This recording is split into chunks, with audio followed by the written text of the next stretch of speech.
What if I told you there was a snake so beautiful and colorful, they named it after one of nature's most spectacular phenomena?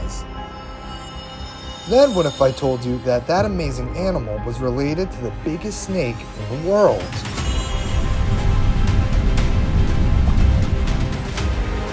This snake that surprisingly makes a great pet is called the Brazilian Rainbow Boa.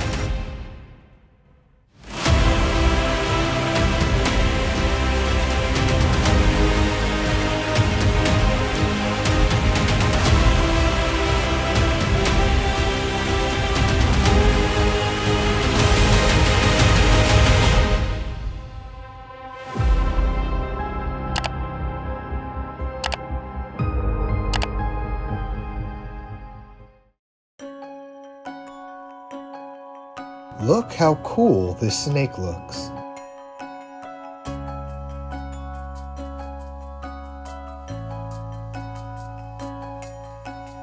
The way the light reflects off its scales and stuff.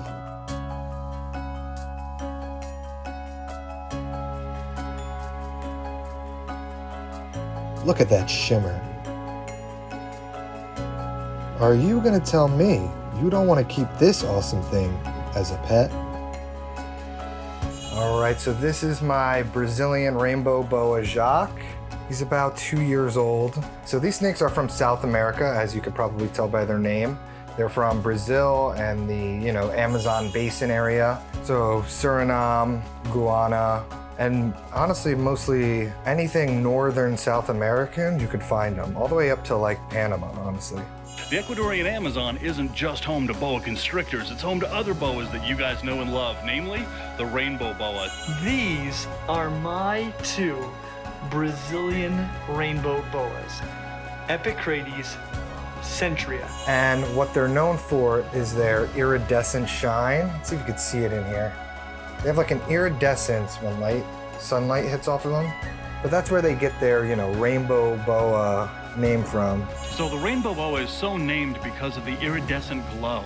And this is known as structural colorization, which is the production of color by microscopically structured surfaces fine enough to interfere with visible light, creating an iridescent or rainbow effect, and that's where the rainbow boa gets its name. These snakes are nocturnal. It is nighttime right now. I waited till nighttime to film this, so he would be a little more active and less mad, even though he's a little mad still that I pulled him out.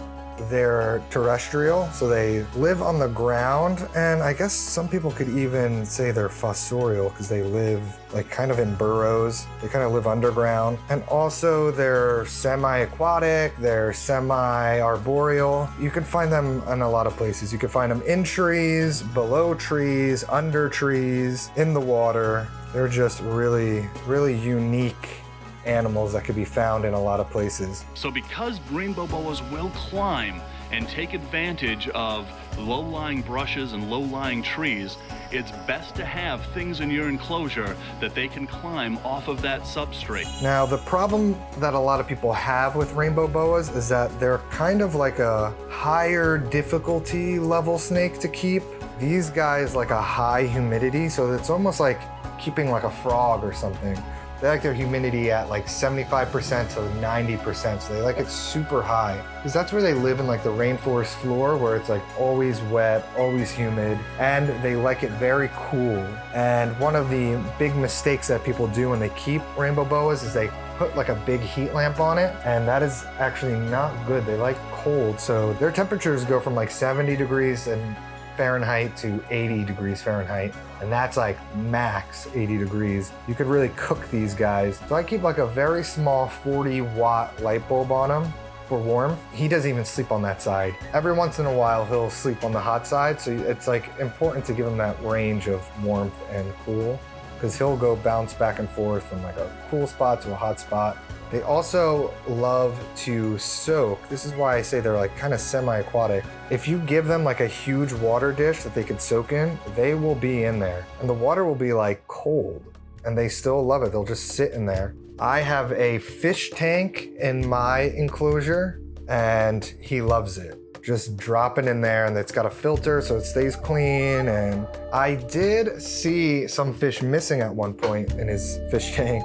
And I wondered if they just died and kind of like, I don't know, disappeared or something, or if he was eating them. I asked the people at my reptile shop if that's possible, and they said it's possible, but they said if you catch it on camera, definitely record it, because that would be pretty cool to see. So maybe one day I'll catch it on camera, but yeah, sometimes they make fish disappear. Now their temperament is a little strange because they are very bitey when they're young. This is one of the 2 snakes that I have been bit by. This guy and my ball python, he bit me out of a purely feeding response. I was giving him a rodent and I thought he was on one side of the enclosure and then he was on the other. So he struck at my hand and it felt like absolutely nothing.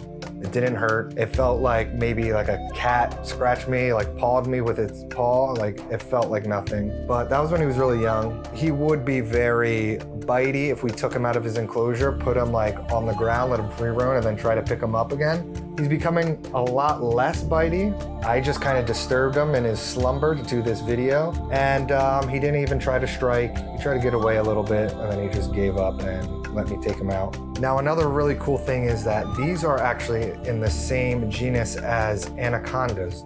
So these are like tiny anacondas.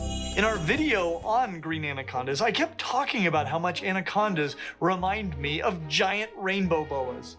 It took me a while to find a good phylogeny that included multiple anacondas from the genus Eunectes and multiple rainbow boas from the genus Epicrates. Not only are the rainbow boas related to the anacondas, but some anaconda species are more closely related to rainbow boas than they are to the other anacondas. So if you get one of these guys, you can tell your friends, technically I have an anaconda. He's super friendly, super nice, super cool. He's just the best. I can't wait till he gets older, till he gets bigger, till he gets stronger. If you have the patience to care for one, get yourself a Brazilian Rainbow Boa. You won't regret it. You'll love it.